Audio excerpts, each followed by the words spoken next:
नमस्कार। मैं संजीव कुमार।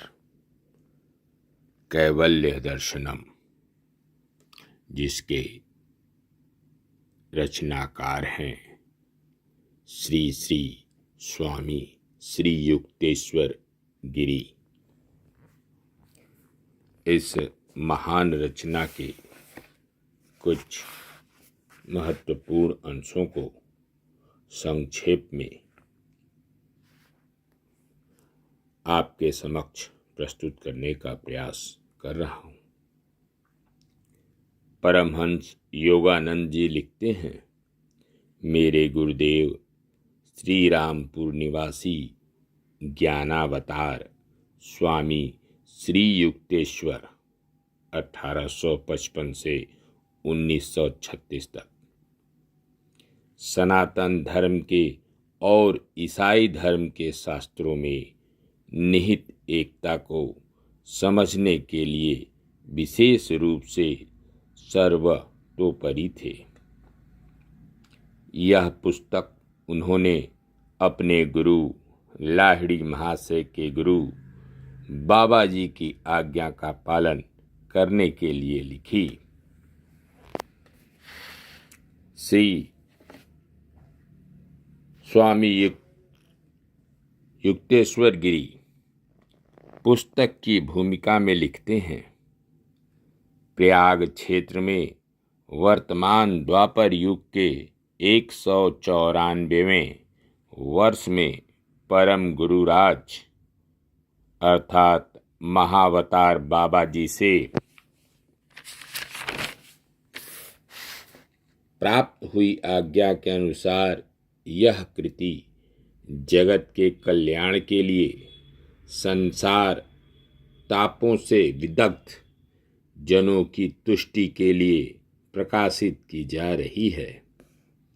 इस पुस्तक का उद्देश्य यथासंभव स्पष्टता के साथ यह दिखाना है कि सब धर्मों में सारभूत एकता है, कि विभिन्न धर्मों और पंथों द्वारा प्रतिपादित सत्यों में कोई भेद नहीं है, कि एक ही पद्धति से विश्व का क्रम विकास हुआ है, बाह्य विश्व का और आंतरिक विश्व का भी, और यह भी कि सभी धर्मशास्त्रों ने एक ही परम ध्येय अर्थात ईश्वर की चर्चा की है।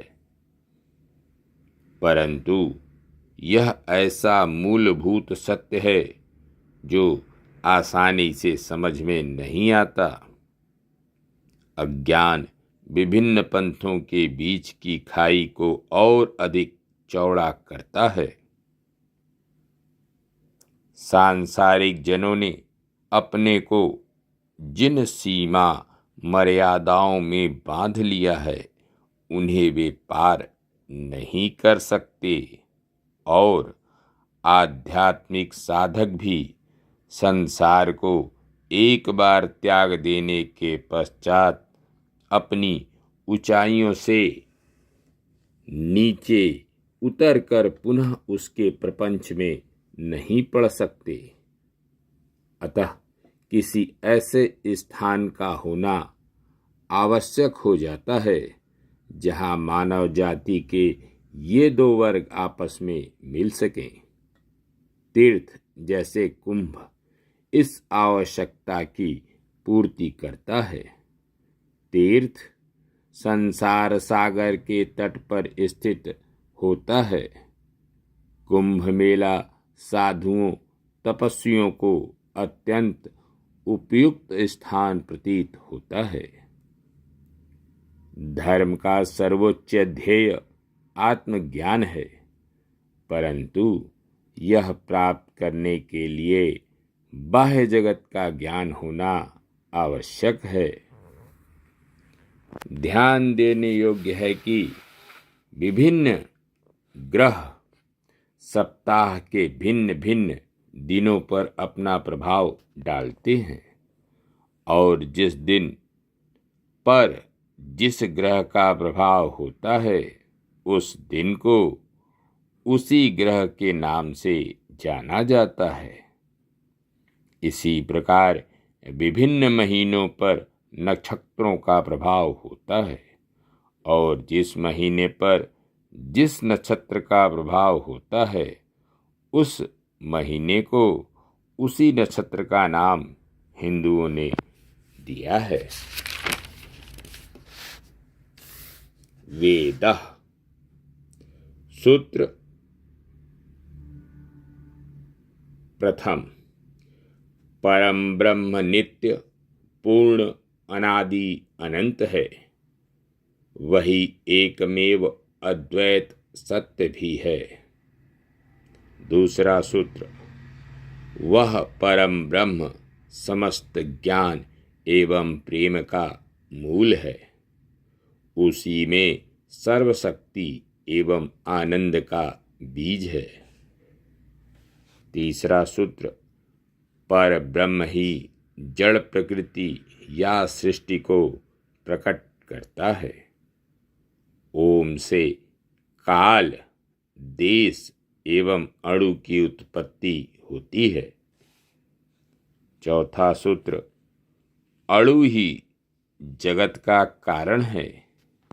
एकत्रित रूप में अणुओं को ईश्वर की माया कहा जाता है। प्रत्येक स्वतंत्र अणु को अविद्या कहते हैं। पांचवा सूत्र। परम ब्रह्म के सर्वज्ञ प्रेम स्वरूप को कूटस्थ चैतन्य कहते हैं। पुरुष उसी की अभिव्यक्ति है, अतः उसके साथ एक है। छठा सूत्र। चित्त के प्रभाव में अणु चित्त बनता है। चित्त जब शुद्ध होता है तो उसे बुद्धि कहते हैं। बुद्धि के विपरीत को मनस कहते हैं, जिसमें जीव का अर्थात अहंकार या पृथक अस्तित्व के भाव का वास होता है।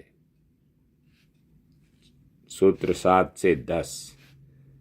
चित्त में अहंकार के प्रकट होने पर उसकी 5 अभिव्यक्तियां होती हैं, अर्थात पंच तत्व बनते हैं। ये पंच तत्व ही पुरुष का कारण शरीर है। पंच तत्वों के 3 गुणों सत्व धनात्मक, रजस निष्प्रभावनकारी, तमस ऋणात्मक से ज्ञानेंद्रियां, कर्मेंद्रियां तथा तन्मात्राएं इंद्रिय विषय बनती हैं। ये 15 विषेंद्रियां तथा मन एवं बुद्धि मिलकर लिंग शरीर के 17 सूक्ष्म अंग बनते हैं। सूत्र 12। उपरोक्त 5 विषय जो 5 विद्युत शक्तियों के ऋणात्मक गुण हैं, मिल जाते हैं तो जड़ पदार्थ के भाव को उत्पन्न करते हैं, जिसका बोध हमें 5 रूपों में होता है। क्षिति अर्थात पृथ्वी या ठोस, अप जल या तरल, तेज अर्थात अग्नि, मरुत अर्थात वायु तथा व्योम अर्थात आकाश। इनसे बाह्य आच्छादन बनता है, जिसे स्थूल शरीर कहते हैं। इस स्थूल शरीर को पुरुष या ईश्वर पुत्र का जड़ भौतिक शरीर कहा जाता है। ये 5 जड़ तत्व तथा पहले बताए गए 15 गुणों के साथ मनस, बुद्धि, चित्त एवं अहंकार मिलकर 24 तत्व बनते हैं। सूत्र 13। इस ब्रह्मांड में 14 भुवन हैं, 7 स्वर्ग एवं 7 पाताल। सप्तम स्वर्ग सत्यलोक, इसमें सबसे पहला है सत्यलोक।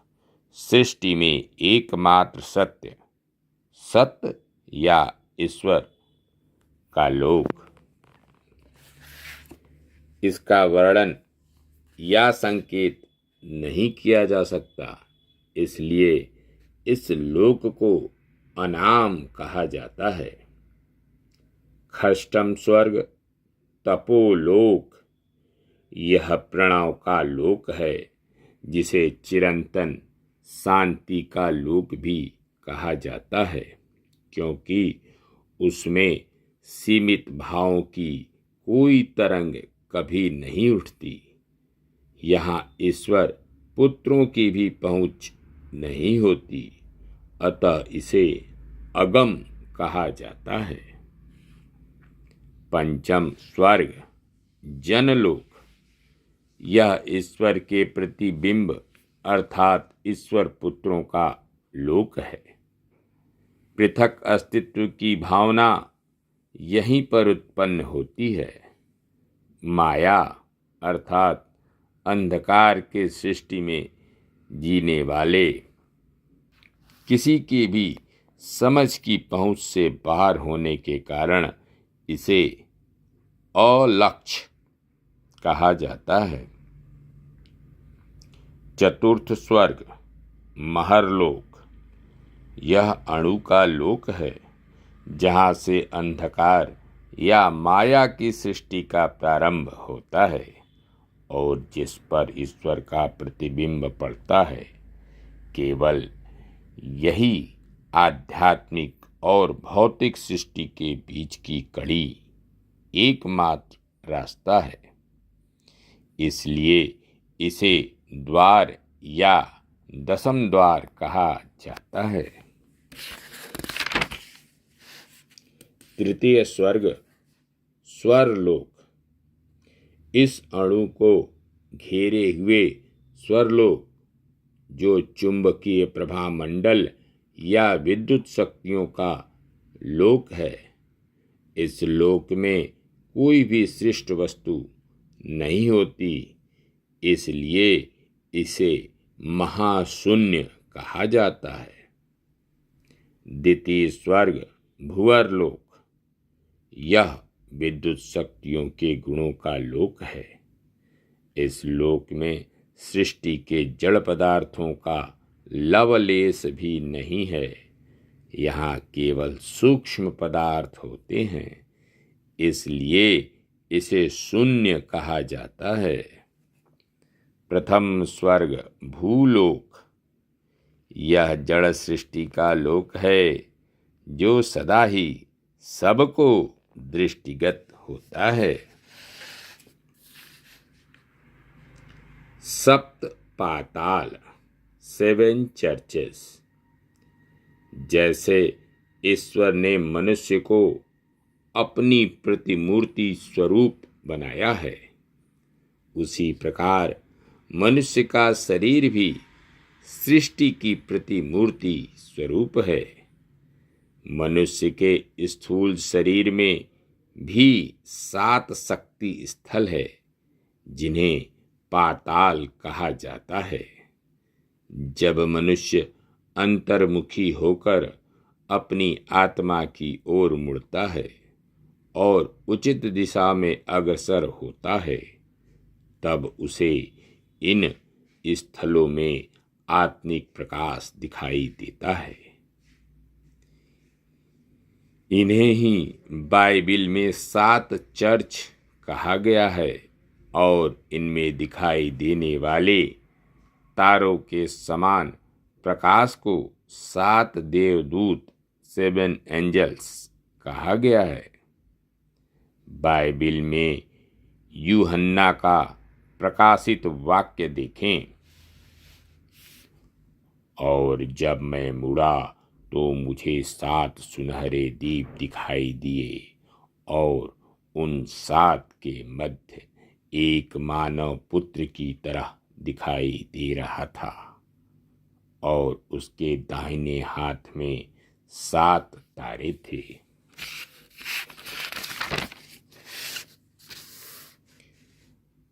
वो 7 तारे 7 चर्चों के देवदूत हैं, और जो 7 दीप तुमने देखे वो 7 चर्च हैं। 14 भुवन सृष्टि की 14 अवस्थाएं, उपरोक्त 7 लोक या स्वर्ग और 7 पाताल मिलकर 14 भुवन होते हैं। ये सृष्टि की 14 अवस्थाएं हैं। धन्यवाद। नमस्कार। शेष अगले अंक।